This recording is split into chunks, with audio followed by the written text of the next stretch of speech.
Jeder Mensch ist zum Spielen geboren. Und das ist es, was wir schon immer wollten. Spielen. In der F-Jugend war ich mal Torschützenkönig.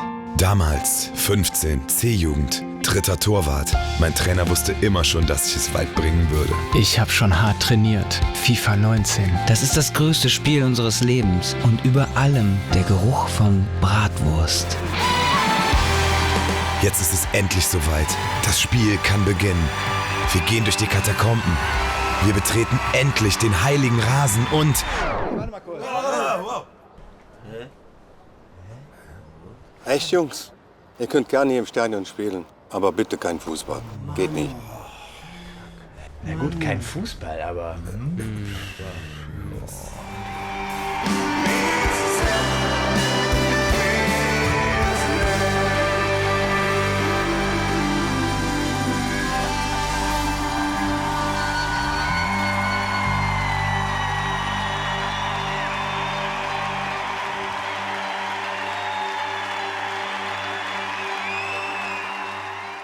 Komm, Basti, gib mir den Ball.